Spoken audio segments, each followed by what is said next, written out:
Hello and welcome to this episode of the Ranting Atheist podcast. Today we'll be listening to the deconversion story of a Nigerian atheist who used to be a Christian. Deeper life. He was raised in a Christian background, and over time he lost his faith, which is fucking awesome. So if you haven't subscribed up Apple, Spotify, Google, YouTube, and other places you find podcasts, check out the show notes for links you may find useful, especially Discord. Let us discuss on Discord. Would love to see you there. So now let's go and listen to the deconversion story of Godwin.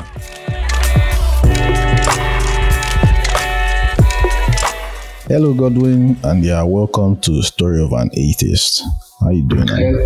Hello, the Ranting Atheist. How you doing? Well, we're there alive.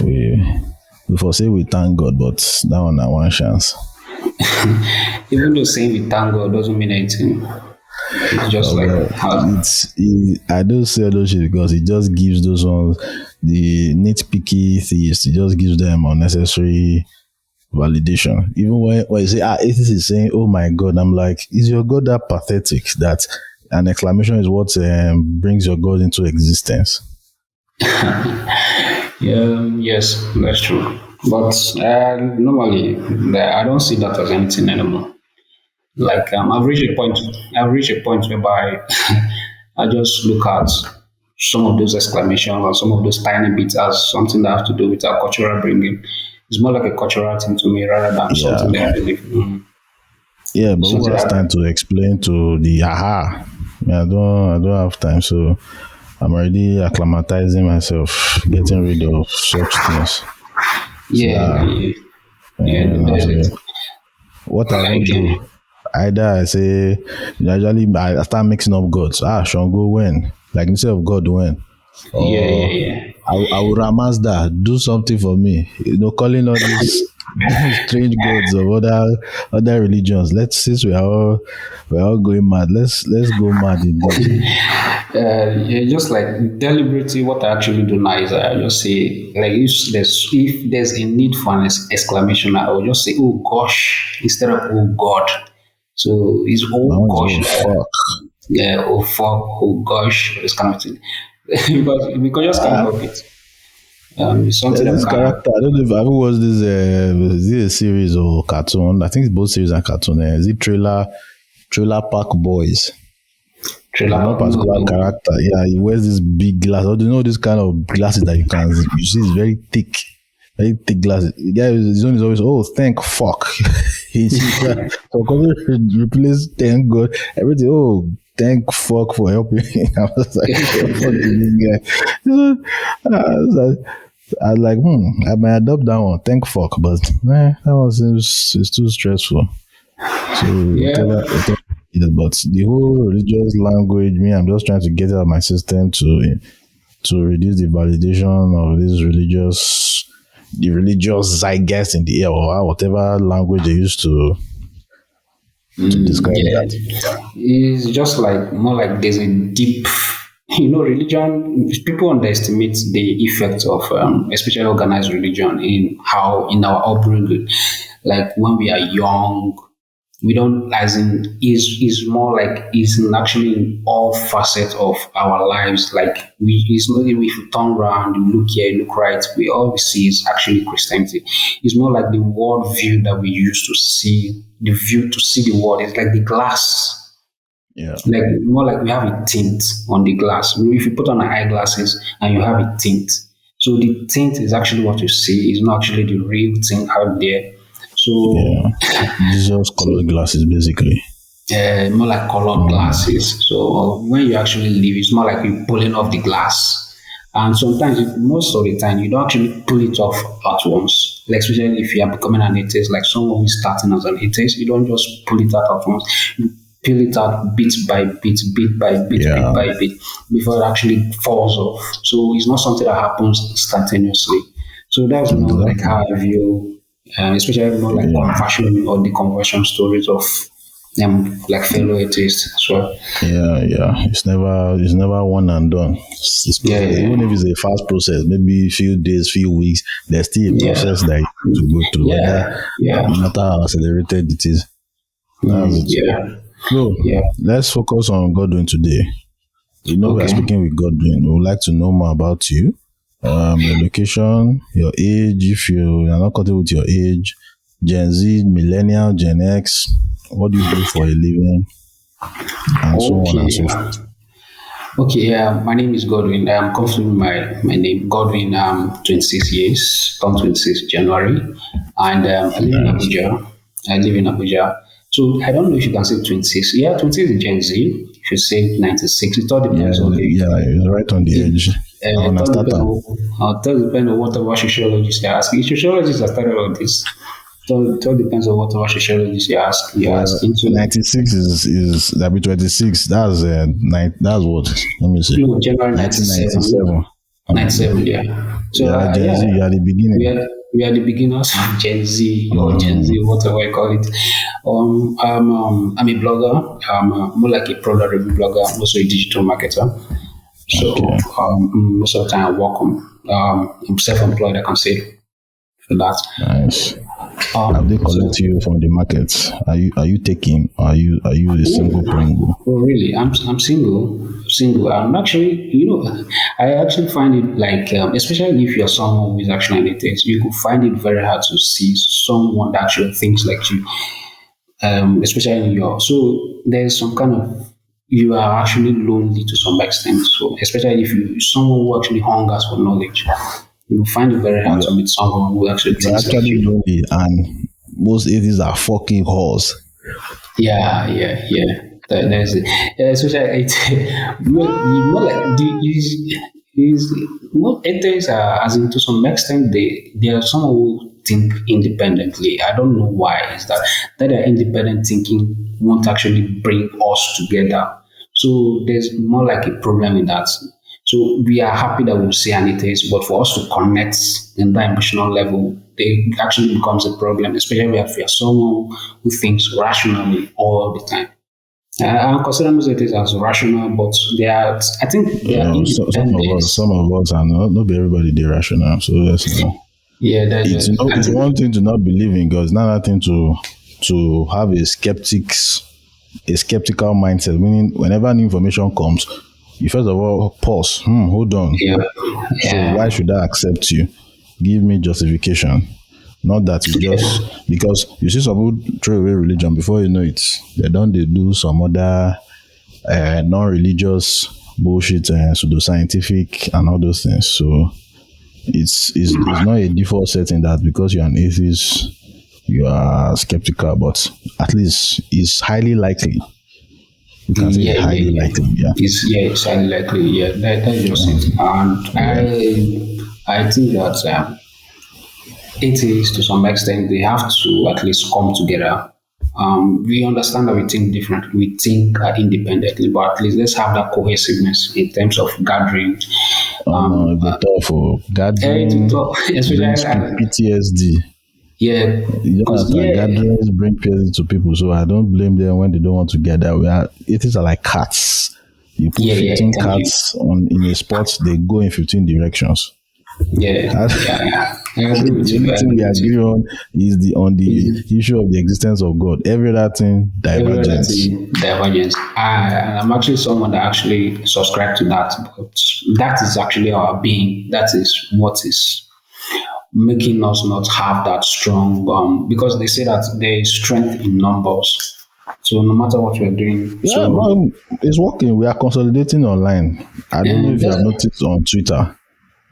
Almost every 7 market days or 15 market days, whatever, like almost every once in a while, atheists become a topic of discussion. They drag atheists. That's all these believers.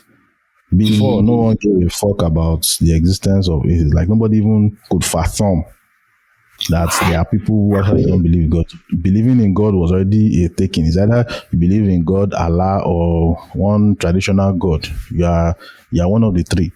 But you now yeah, being zero of the three, that is 404 error.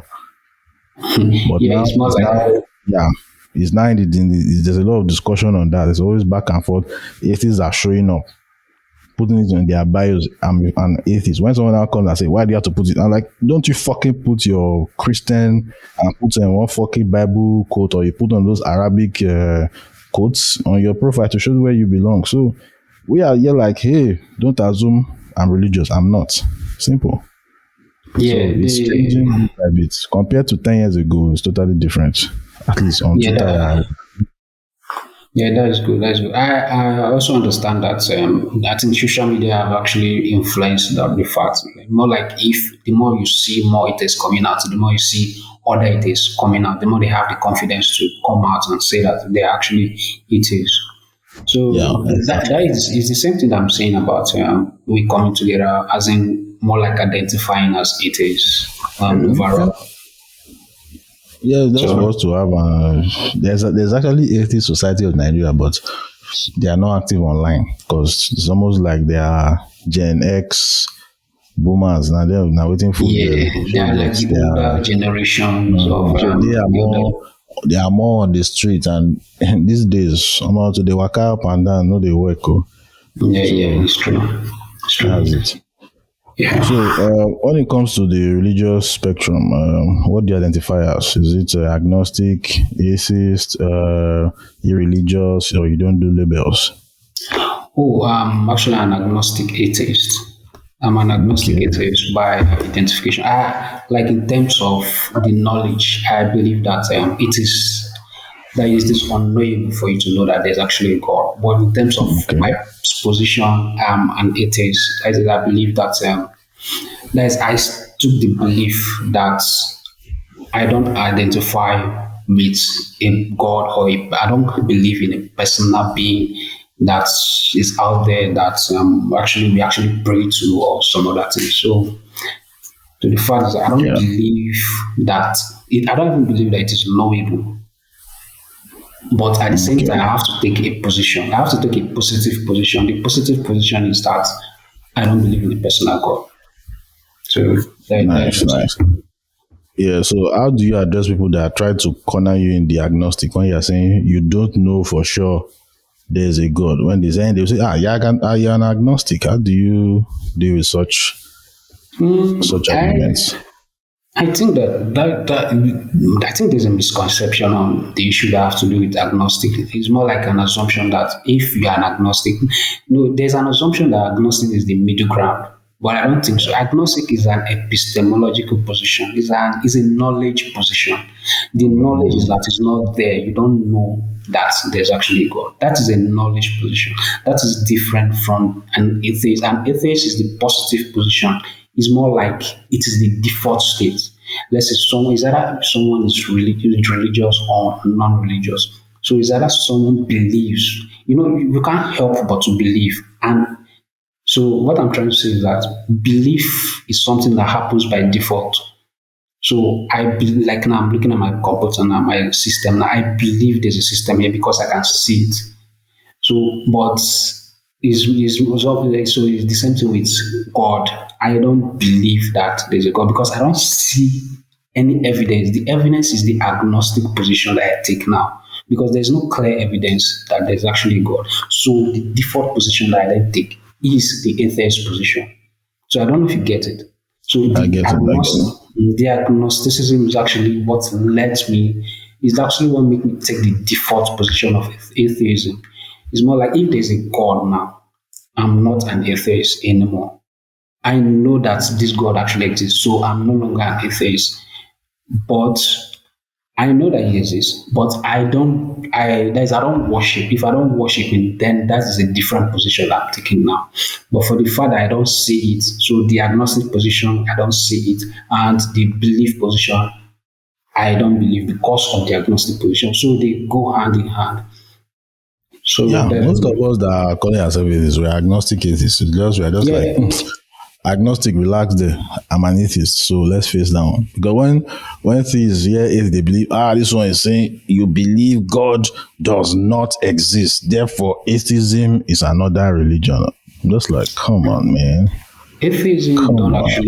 atheism don't actually believe God does not exist. They don't No, God there are saying some God. atheists that make that claim that Yeah, God does not exist. So they yeah, have created body of proof one way or the other. So That's why I encourage some most atheists to actually read philosophy. Well, I'm actually a student of philosophy, that so philosophy now, Allah, me, I'm not Sadiq because when I meet Christians and they start, I'm like, I don't want philosophical jujitsu. Where is your fucking God? We don't need all this philosophical jujitsu for it to show. Yeah, all these things is just sophisticated nonsense. I don't. Where is your God? Prove your God. All this ontological, epistemological, logical, ontological. It's headache for me.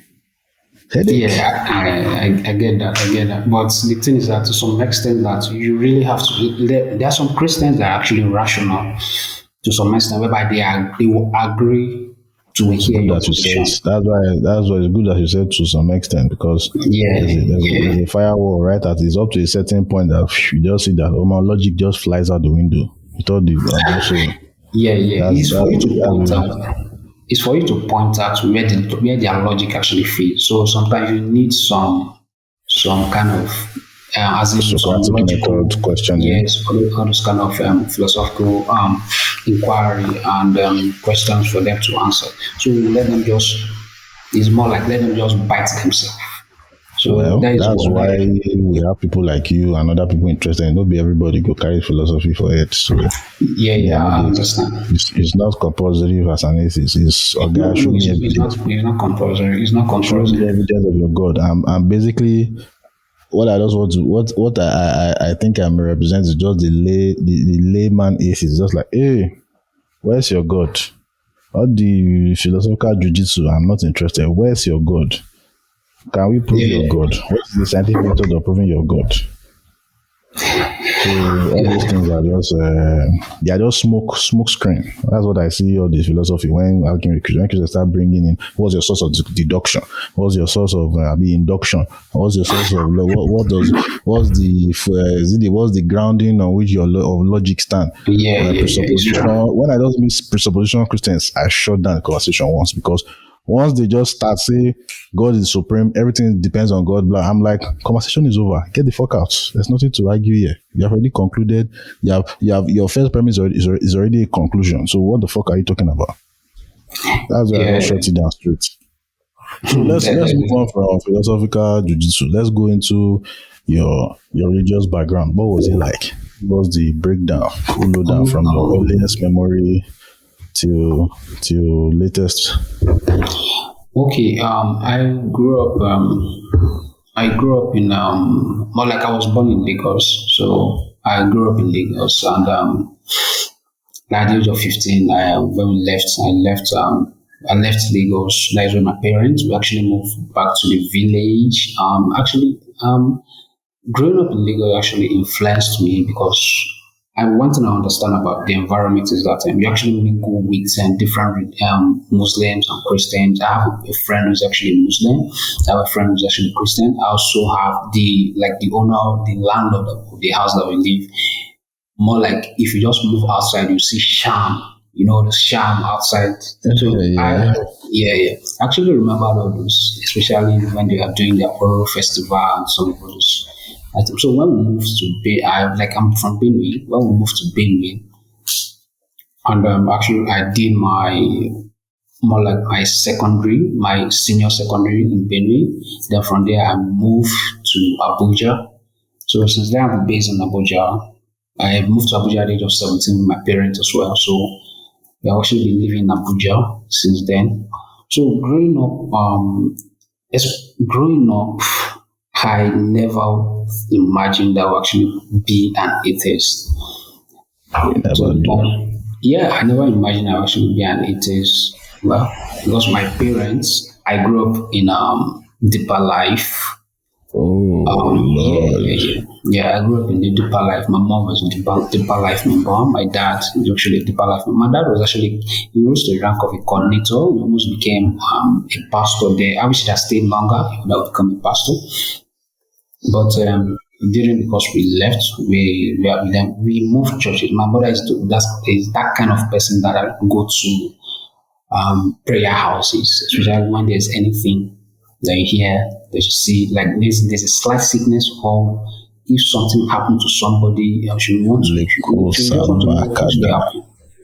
So I'm that kind of person, and growing up, growing up actually don't want to especially growing up, I don't want to identify. I'm just trying to remember now because it's been a long time now. So growing up, I don't want like to from 0 to 15. Let's explore that. How your religious, that was 0 to, before you moved that to Abuja.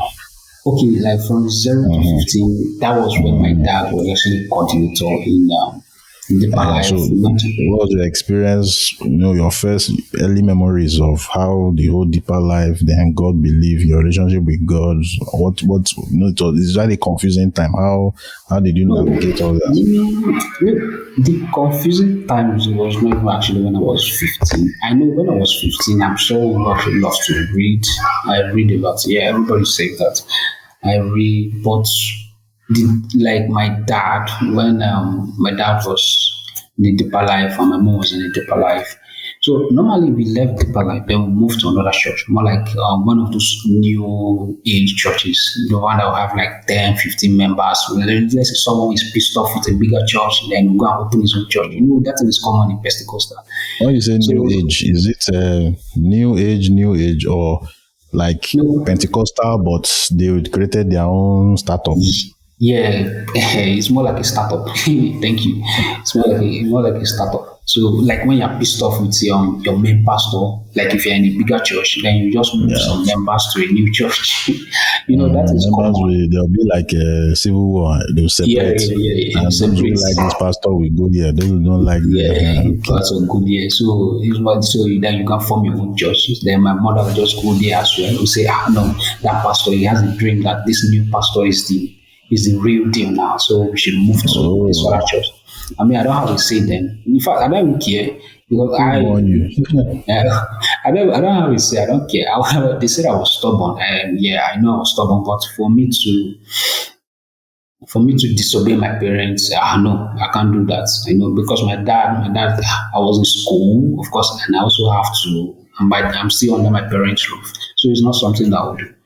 So, the conversion didn't actually happen there. It happened when we moved to Abuja, like at the age of 17. Why I'm asking is not like we'll get to the conversion. We want to just know your experience as a believer. That's why I'm focusing on the 0 to 15. So you get. Okay. You have spoken about how your parents' side of your parents' experience. Now I want to see how did it affect you. Like what was going through your mind when all these things were happening around the whole church behaviors, church doctrines. You should get all those kind of stuff. That's what I'm kind of trying to get out of you. Like what was happening then? In my young mind then, normally to some extent or most of the time, I did not even care because I did not think about it. Like I didn't actively think about it. So, but when my mom said, go to this, we go. When she said, go to this other church, we go. So, she's actually the one that was moving me there. So what I actually experienced is that I understand that my mom, like to some extent, she won the best roles. So, like when she said we should go to, let's say, like when we're in deeper life, when there was a time my mom and my dad actually have an issue. So then my dad stopped going to deeper life altogether. So my mom and my siblings were the one going there. So it's like political squabble. It's not actually political. It's not like something after the family issue. So I don't know the extent of it because I was very young. More like family issue. So when they quarrel, so in my mind I was like, oh, but my dad was a pastor, so like what did he quarrel? Like what was actually happening? So to some extent that they were threatening us that my dad threatened my mom that let's pack. or let's pack and go to the village. You know those kind of especially like when your parents are young, they usually have this forest. Like when there's a woman that come between your dad and your mom. So someone who actually experienced that. And one thing I experienced also is also like when there was a neighbor, I've forgotten the lady's name, who was actually dating my dad back then. So my dad would take her to a hotel. Actually, yeah, we lived in Okoko then. My dad would actually take her to a hotel, then we'll come back. So there was a time that this particular woman, I heard that she's actually a traditionalist. So she went out, as in she went to her traditional doctor or whatever they call it. Then she said, yeah, Babalao. So he said that she collected sham. That's what I heard. That's what the neighbors were saying. She collected sham to be able to influence my dad so that he will be able to do whatever he says. He collected sham. Just to absorb your dad of responsibility. Yeah, or... yeah. Just to absorb my dad. So she barbed her hair. They said that is one of the procedures that she has to take when she barbed her hair. So I'm like thinking, so my young mind there was like thinking, but my mom is actually someone who is always in church, always going to the church. So then why come this particular lady's prayer or whatever is more effective than what my mom is doing? So it's actually having a stronger effect for my dad than what my mom is doing. Then I believe in juju and all those kind of other things there. So I was like, oh, why is it having this kind of strong effect? So that thing actually has a strong impact on me. Whereby anytime I see juju, I'm like, oh, this thing is even more stronger than even prayer. So it's even more effective. Christians are so afraid of juju more than their God.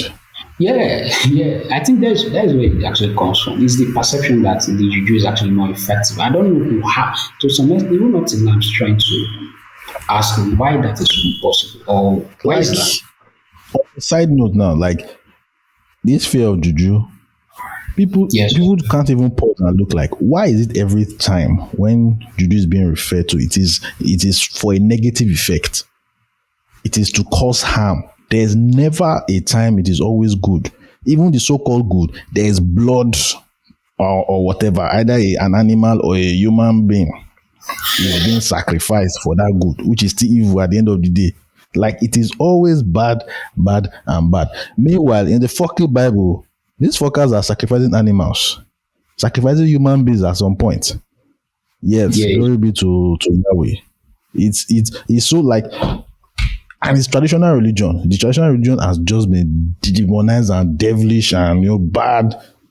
It's just fucking white supremacy at work. But people are caught up in all the nonsense. There's never a time juju is used for good to help people. Like the same way they attack people remotely, they can help people remotely.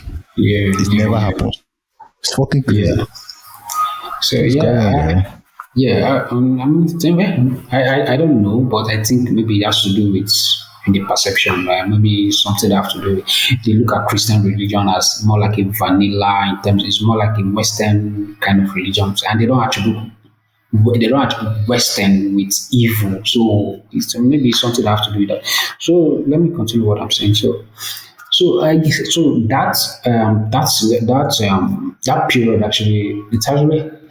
actually has a strong effect on me. Like, then why is the need going to church? So, why is the need going to church? Normally, in my young mind, more like I'm having this conversation subconsciously. So it's not something that I actively think upon until when I reflect later on. That's when I need to understand. So then we moved from there to another place. Then my dad came back. So my mom actually, what actually happened is that my mom moved from that church, then went to another church. The church then prayed. Like the pastor was actually a woman this time around. So the pastor prayed and prophesied that my dad is coming back or something.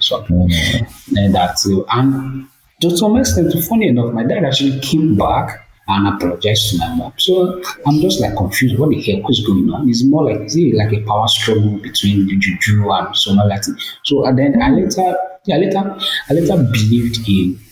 So I later have a stronger faith in God because of that prophecy that the pastor said. And my dad came back. So we haven't testified in church. We did like a family Thanksgiving in church that my dad actually came back. So I'm like, oh wow. This that means God actually has power, really. It means I have to be Yes, closer to sir. God then.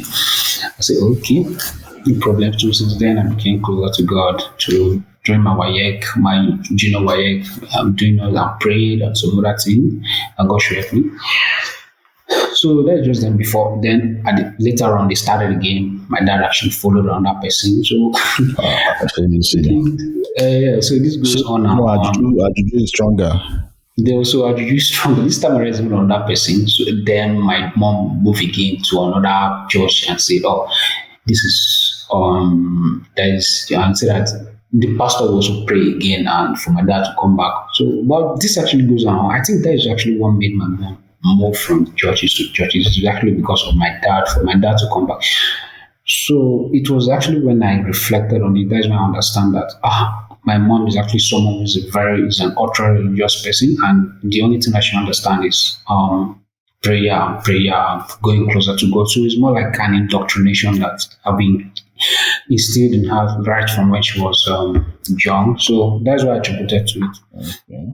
So that's just it. From that was growing up from that was when I was in Lagos. So Okay. later on, we moved to Benue. As I moved to Benue, nothing happened. I was actually a Christian. I was still a Christian. I was going to church, doing everything, but I wasn't that active in terms of church activities anymore because I was like, oh no. I was like, what is happening? It's just that was when I actually met in the village. I met some coppers, like I met some coppers, like about 2 or 3 coppers that were teaching in the schools there. So one of the things I do is that after school, I'll just go and meet them and we discuss. So they give me some of their books. I don't think that they're actually atheists, but I understand that there are some people who read. So they are the ones I look up to as someone is actually intellectually upright, especially when you're in the village. Like if you're someone who actually moved from the city, then go to the village. So it's kind of traumatizing, especially when you have to do with quarrels between your dad and your mom. So Yeah. it's something that is kind of traumatizing. So the only people that I can mingle with are those coppers because I know that the coppers are not from the village, they are people who come from the cities. So and they usually understand me to some extent. We actually mingle. And then so I collected some books from them. I read most of the time. I'm actually a novel fan. I'll read their books and I'll give it to them. They'll collect a new book and read and give it to them, collect a new book and read. So not knowing that some of what I actually read actually influenced me to some extent that I'm not even aware that what is happening now. Do you remember So any of the specific titles? and to be honest, the books that I actually read, something that have to do with it's more like an erotic book. So it's not Okay. it's an erotic book. It's a Western book. I've forgotten the name. I can't remember. So I've forgotten the names of the books. It's an erotic book. Usually I read novels. So when I read those books and I look at especially the characters, I saw that most of the time the characters don't actually go to church. So they are more like ordinary people like us. So they don't actually go to church. You understand those Western novels Yeah. that the characters don't actually go to church, and the people, even when they are mentioning church, it's not something that they go every day. It's not like I am now, like they say every day you should go to Sunday service, weekday, week something, or week something. So throughout the week, there's always an activity that have to be done or that you have to go to the church. So that thing actually stresses me. So when I reach the point whereby I can just make some pennies or some few changes for myself. So I stop giving excuses whereby I'm saying, oh, I'm going out to meet somebody, or I'm going out to look for something, I'm going out to look for work to do, or I'm going out, there's a work somewhere that I have to do for someone. So I usually make excuses during the weekdays, not actually the weekends, like Sundays. On Sundays, it was compulsory for everybody to go to church. If you don't go to church, they will, everybody will shout, like, why you not going to church now? Why you not going? So, I don't usually miss Sundays because of the stigma, especially if you're someone who actually stays there because of the stigma But during weekends, I stopped going to church. So Why? yeah, I stopped going to church. But I'm just like, I was like, I'm tired. It's not that I don't want to. It's not that I don't want to. It's just that I'm just stressed. I don't know what I will attribute it to, but it's more like I'm saying. I just say in my mind, I can't do this anymore. There's no clear reason why I'm doing it. Back then, there was no clear reason why I'm doing it. I'm just like, is Sunday not enough? Like, why do I have to go every day, like every Tuesday, Bible study, every Wednesday, something, deliverance service, all this. Well, So then I stopped going during the weekdays. So it was actually when I come to Abuja that's when it become more interesting. So okay. that's just between when I was born till 17. The 17 that's when I came to Abuja. So that's just it. Okay. So now let's go into when everything started to not make sense till we got to this point of Godwin the agnostic atheist. Okay, yeah, it happened like in 20, I don't know when it's 2014. Yeah, 2014, that was when I moved to Abuja. Oh, 2014. So around 2014, when I moved to Abuja, when I was 17. So as we moved, actually, that was when um, I finished my senior year. So then we moved to Abuja to meet my parents there. So as I came to Abuja, and by then I already have a reputation of someone who actually consumes books. Because even after our senior year, I'm someone who reads a lot. So okay. when I read, not knowing that this reading actually influenced me to the extent that I did not even recognize.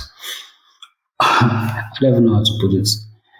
Well, but I think It at that was age, influencing you subconsciously, but you were not aware of the influence till yeah, it was too late. I was more like it was too late. So I was a skeptic then. It's not like more like a soft skeptic. I'm someone who look at things rationally by then. At the age of that 17, I begin to understand that my parents are not actually all the time right. That, in fact, some things that they say are actually outright wrong. That you were like, when I was younger, I The believed that older everything. you get, you see through the bullshit. Yeah, you begin to see through the bullshit. So They're no more the superheroes you used to think they were. yeah. You begin to understand that there are actually people who are vulnerable as well.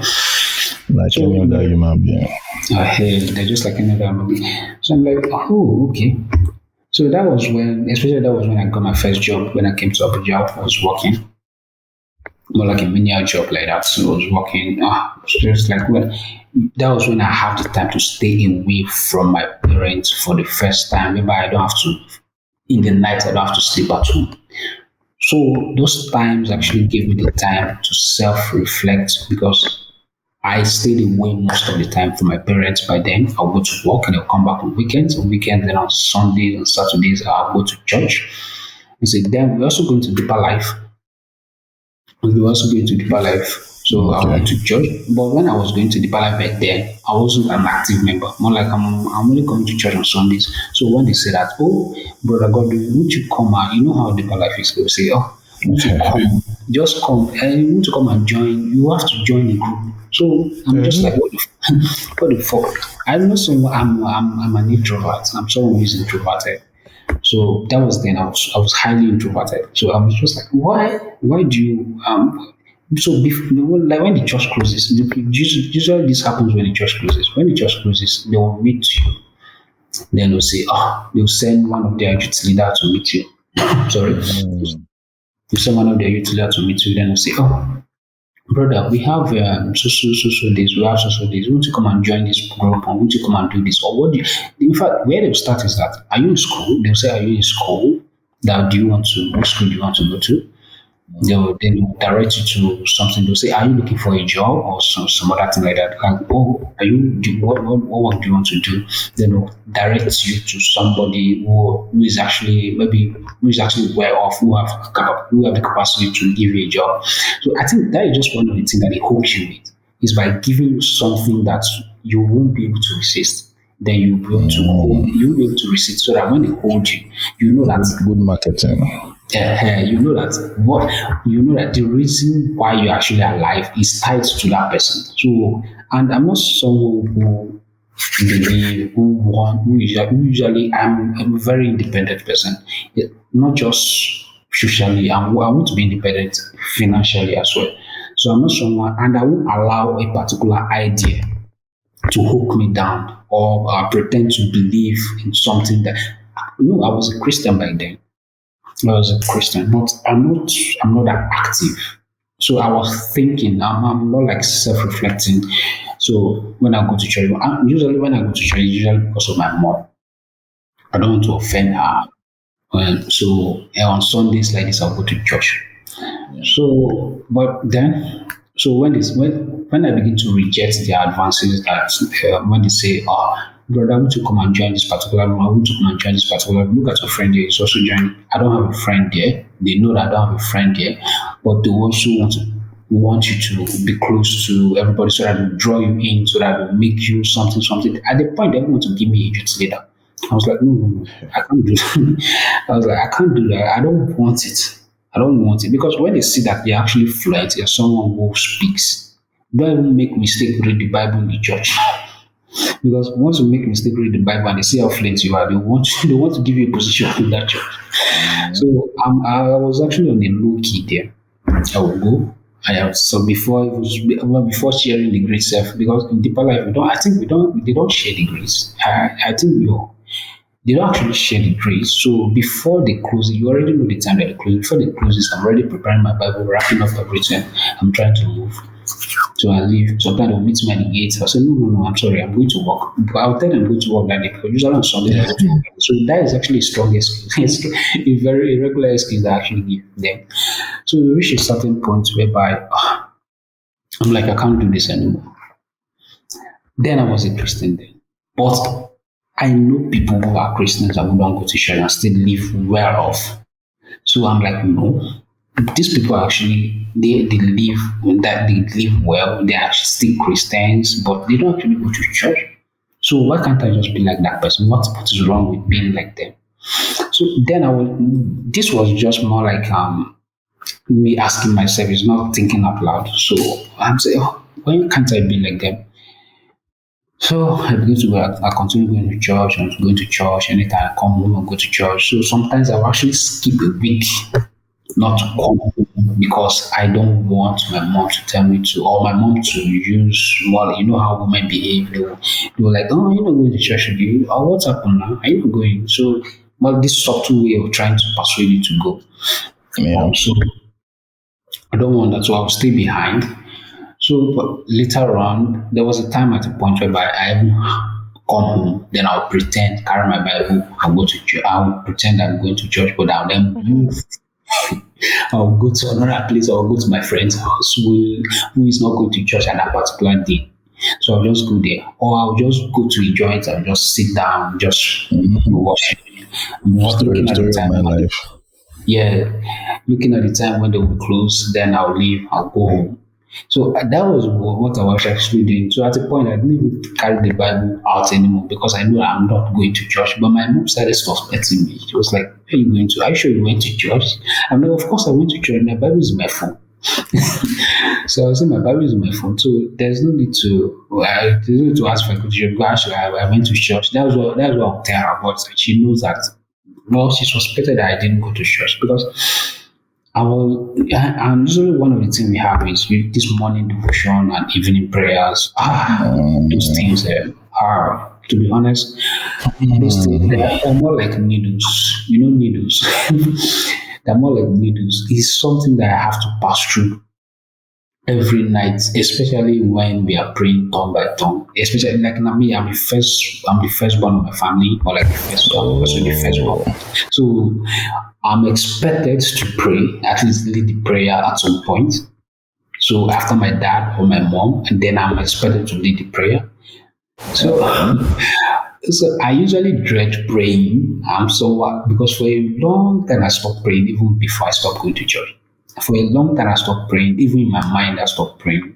So I'm just like, so when the time comes to pray, I'm like, oh my God, I'm just hoping that let my dad will say, let me pray, let my dad know, let my mom will say, let me pray this, let my mom will say, let me pray this. Like, so when someone else pray, I say, oh, thank God. I'll say, thank God. I'll say, thank God. I say, okay. I say, thank God. But at a point when they would tell me to pray, I was like, oh, I'll just should or maybe under 1 minute or actually that prayer is over. And my siblings actually they support me. That's the funny thing. That's why my younger sister, they support me. They just want to they just want to go to their phone and start pressing their phone. They don't usually don't care about the prayers. They don't care about the prayers. So usually when they say let me lead the prayer, sometimes I even volunteer to lead because I want the prayer to be short. Because if my dad leads or my mom leads, it will take a very long time. But when I lead, it is the prayer is short, 1 minute or 50 seconds. That is all. The prayer is finished. Everybody can go and sleep. So these sort of signs actually give my mom the sign that this guy maybe something's going on or something's going on with me. So then my dad asked me, now what's happened now? Why am I has asked me if there's something wrong. I said there's nothing wrong. Usually the question annoys me, so I don't want them to repeat it. So I'll just try to make a fuss and say, oh no, please don't disturb me. I'm going to church now. What's the problem? So they'll just leave me alone. So I choose to be subtle about it. Even up till now, they still don't know. I choose to be subtle about it. So, but later on, when I made the decision to stop, before that I had an experience more like something like that was what I later recognized was actually cognitive dissonance. So I had a period whereby I'm like, this is my belief, this is my previous belief that I hold. This is the belief now this is what I'm being confronted with, like this new atheistic kind of belief. Like, how am I going to reconcile these two beliefs? Like, what is wrong? So I was like, what is wrong? I went through this psychological, like this depressive state, very strong. Look, this thing is underestimated. It is real. Like this depressive state that atheists went through, whereby they're trying to reconcile their present belief with this new information that's coming in. So I went through a lot, and then especially when I was young, when I was 18. Then I was actually a skeptic then. So at a point I was like, no, there's no how I can do this. To the point that at a point I almost become a Muslim because I was exploring. Then I was exploring. I was looking at like this Buddhist stuff and some other stuff. What the fuck enticed you about Islam? Yeah. It was so real. Like the Muslims that I was with, like the people I worked with back then, they are Muslims. So they are like those Muslims that are more like the Yoruba Muslims, not like the hardcore Muslims. We have hardcore Muslims. The ones they call fake Muslims. Yeah. The hardcore Muslims, you will never be close. You will never think of becoming a Muslim when you think of them. But those other ones, those ones that are subtle, those ones that look like, maybe it's this one. Like you looking at when you're looking at them, you know that they're actually Muslims until when you interact or when they say they are Muslims. So those are the people I mingle with back then. So, and they usually read about Quran. Those kind of people. When they talk about the Quran, they usually say it in a way that is very, very juicy and some other things. They cherry pick some of the items, some of the things that they say. So it's very, very juicy. So I'm like, let me consider. Am I considering like these things happening subconsciously? Like, oh my goodness, to the point that anytime I hear the sound of prayer, I'm just like, this is a melodious sound, as in, Oh God. it actually arrived at that point. That this is a melodious sound, like Islam, as in, when you're saying it now, it must seem unreal, but this is something it's something that I just can't express as in verbally, but it's something that I felt strongly that, oh, Christian is bullshit. By then, I believed that Christian is actually bullshit. Christianity was actually bullshit. That I don't want to subscribe myself. Like, even we and these guys, we criticize Christianity together. That's me and the Muslim guys. Yes, now they see all the flaws in Christianity. They will never see anything in Islam. For the point that I joined them to criticize Christianity, and even with them, even when we are arguing with Christians, I actually took their side. It's not that I took their side, took the Islamic side, more like I took an anti-Christian side. So they think that if I take an anti-Christian side, it means I'm taking their own side. So that's what they assume. So they begin to spread out, this guy is having a crisis of faith. So they begin to come closer to me. They begin to tell me about the contents of Islam, about them in the Quran. But then I have the Quran in my phone. Even up to now, I still have a Quran in my phone. But I just read it for references or some things. They tell me about the Quran and some other things. I was like, oh man, I passed through this phase for like 6 months. 6 months. At that point, as I didn't become a Muslim again, I know that I won't become a Muslim again. So the moment where actually was there anything that turned you off about Islam? Was there anything that made me like it, or that didn't make you like it to finally make the final decision to become a Muslim? Was there anything in particular that stopped you, or it just seemed somehow that you just like, I don't want? The thing is that there's nothing actually stopped me. Nothing actually stopped me. The thing is, nothing actually stopped me. One of the things I want to tell you is that I can tell you about the reason what even drew me close to Islam. You know, when you look at, for example, if you look at Christianity, especially our modern day Christianity, like Christianity, the Pentecostal part of Christianity, it's actually a religion that looks superficial. So it's something that it looks like something that just came out. It's more like a modern trend or something like that. Yeah. So you look at the bands, you look at the drums, you look at the speakers, you look at so almost everything they use looks modern to me. So I was trying to connect with something that looked ancient. Understand? It's not like Islam was actually ancient, but the Christianity they practice now is modern, it's very new. Especially when you look at the drums, you look at the keyboards, you look at everything. So there's nothing different with these schools back then, whereby you go to let's say you go to a club and you see the speakers, you see the drums, you see people singing and all those kind of things. More like you're going to a concert or a Davido concert or something like that. So that was what actually make me distaste or make me despise Christianity back then, because I was like, oh no, this is superficial in nature. There's nothing deep in it. I'm like someone who, I'm someone who is when it comes to morality, I'm actually in or out. I'm binary. I'm actually all good or all bad. So I'm not in between. So I was looking for something that can connect to that ancient Christianity that, let's say, the one that Jesus practiced. So when I look at Christians back then, I'm like, oh, you're not actually a real Christian. If you are trying to be a real Christian, you actually actively practice what Jesus preached. You won't follow money, you won't preach prosperity, because Jesus wasn't actually a pauper, but he wasn't rich. He's someone who. So I look at the qualities that this guy that they preached, Jesus that they preached, and I look at the qualities of modern day Christians. I'm like, oh, it doesn't actually tally. You're not actually following what he said.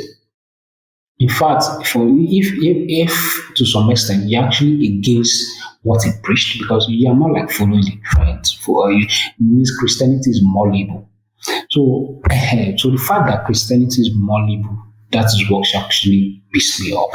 It means that 50 years from now, the Christianity that we have today will be different from the Christianity that we have 50 years from now. The Christianity that we have 50 years previous, 50 years prior, is actually different from the Christianity that we have now. That's why our older generations, like when our older generation, like people in their 80s, their 90s or 70s, or late 70s, when they're talking, you see the world has changed. Like Christians have changed. They're not keeping their hair, all those kind of things. Like, they're not covering their hair.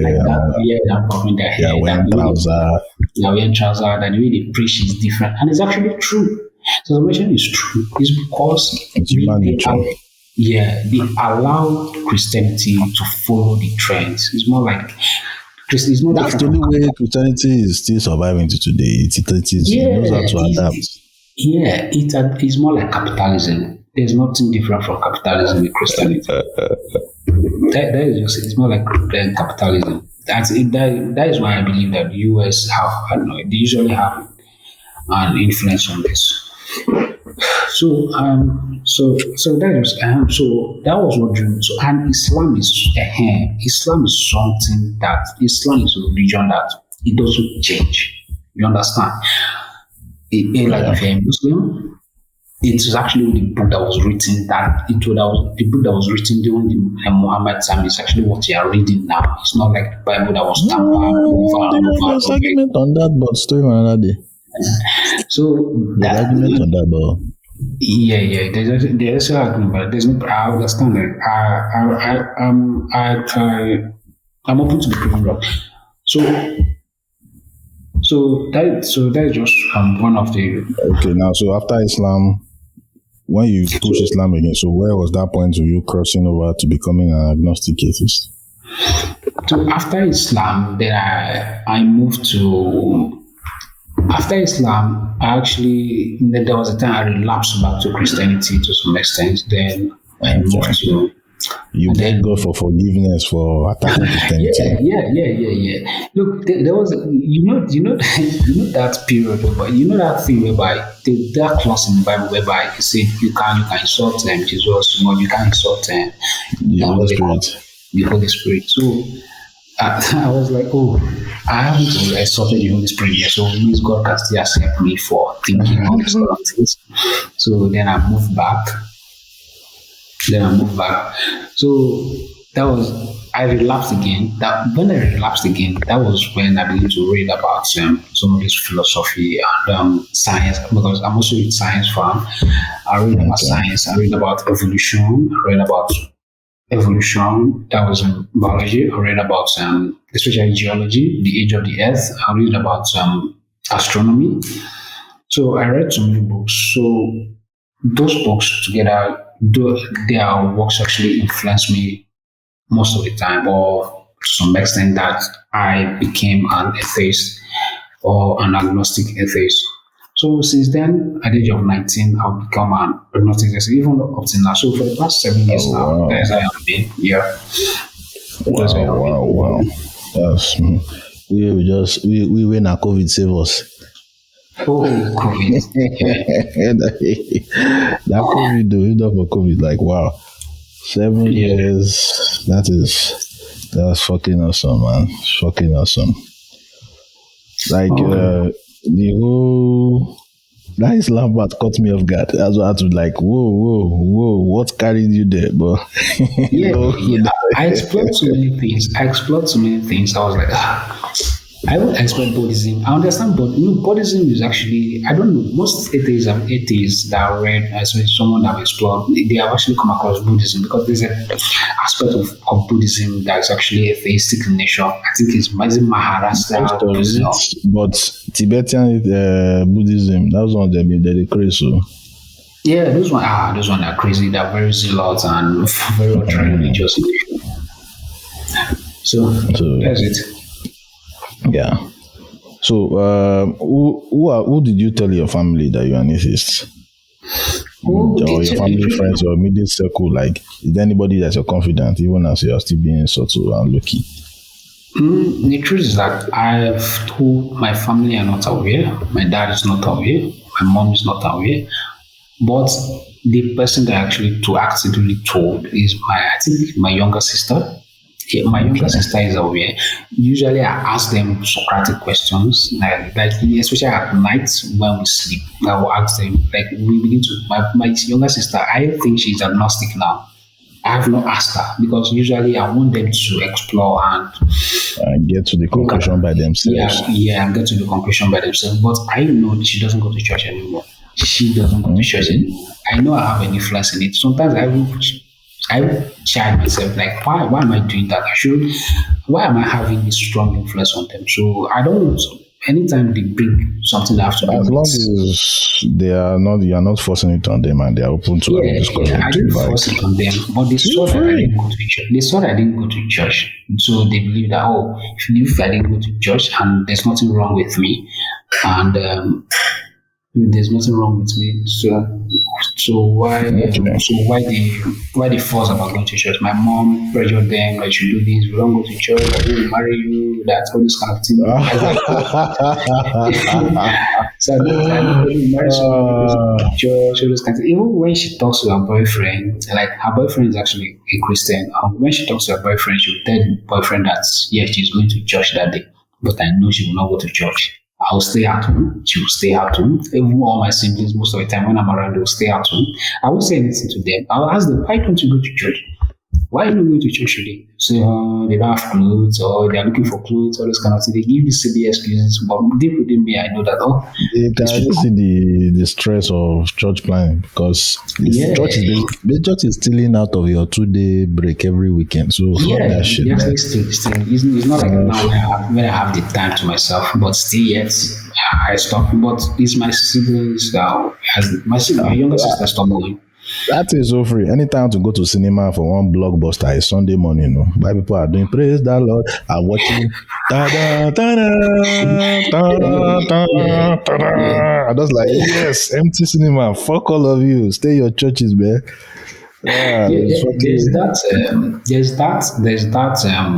There's that, like, especially at that aha moment that I have, like, there's that burden that is actually lifted from me. Yeah. When I actually stopped going to church and when I stopped believing in hell or heaven or any of those things. So when I accepted that fact, I was like, I'm free. It's more like more like a mental burden off my shoulders. Like, I'm like, so I'm free to do it. Don't bring enemies that don't exist in like you. My village people. Hey, this guy they use juju for me for office. Let me pray on my seat.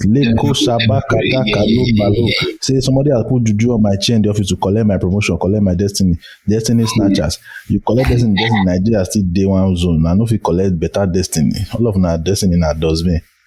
Nonsense. So at the time whereby I was going through that phase whereby I was pretending to my mom that pretend I was going to church. So there was a time that my mom came to me and she said that she saw a vision that time, because my mom is usually someone who claims she's usually seen visions and the vision will come to pass. And I'm like, what the fuck? And she saw a vision that I died. That I died, that I should start going to church. To be honest, I was afraid then. Because I was afraid. I was like, I didn't show it out. God punishing you. Yeah, I didn't show it out. I was afraid that what kind of vision. My siblings, they were looking at me. They were like, what would this guy do now that he's afraid? Means he will start going to church, and all of them start going to church. So I didn't show it. I didn't go. I prayed inwardly, as in somehow. I don't know if it's prayer or I pray that God should spare me or something. But I know that I had this solemn moment with myself, like, what am I doing? But you believe that now? Like, am I making the right decision? Were you a believer? Were you a believer then, or after you had crossed over, or just shortly? When I was actually going through this phase, like, I was skeptic then, but when I was thinking the construction phase, yeah, you can say that the construction. So I was like, no, that stage is a very, very funny stage. That stage you can become anything around anything can happen. You can fall into any shalanga. It's that stage where it's more like when you are in a T junction or you're in a junction. That junction, all roads leads to everywhere.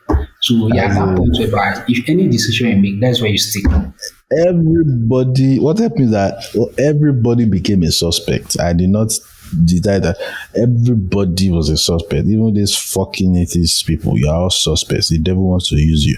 And you Christians, you are doing nonsense. You Islam, you are bullshit before, and you're still bullshit now. You Buddhism, I don't know, fuck you are, you're not my business. That was just the way. You just be like, you can fall into anywhere, but some people fall into progressive Christianity or progressive Islam, if there's such a thing.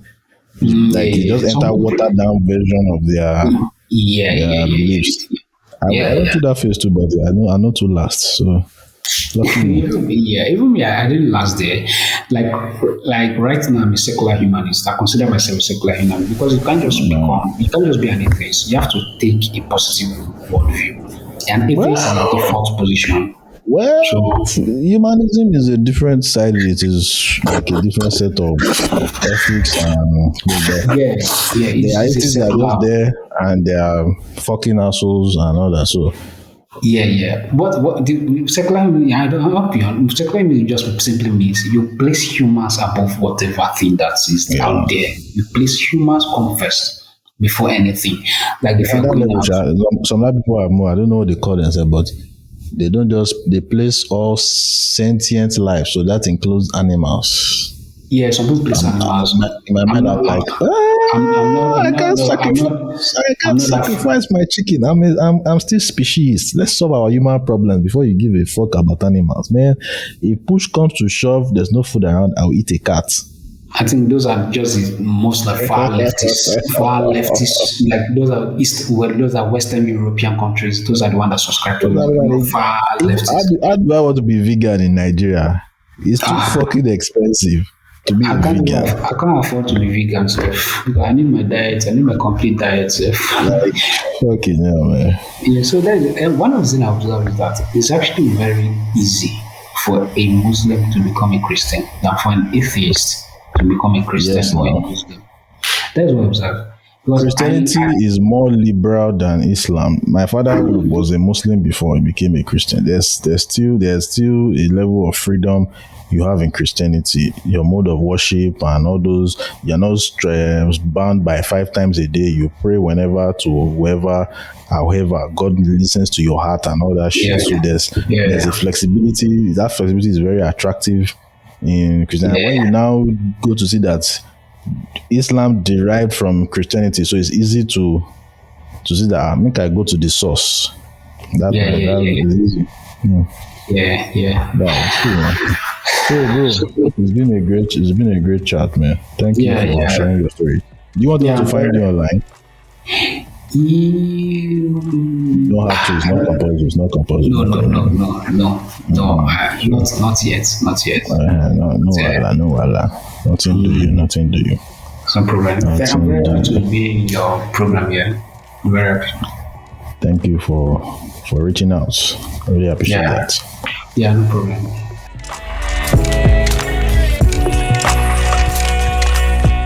Thank you for listening to this episode. Please subscribe up on Apple, Spotify, Google, YouTube, and other places you find podcasts. Then check out the show notes for links you may find useful, Discord especially, and so on and so forth. Have a great week, and I'll catch you on the next one.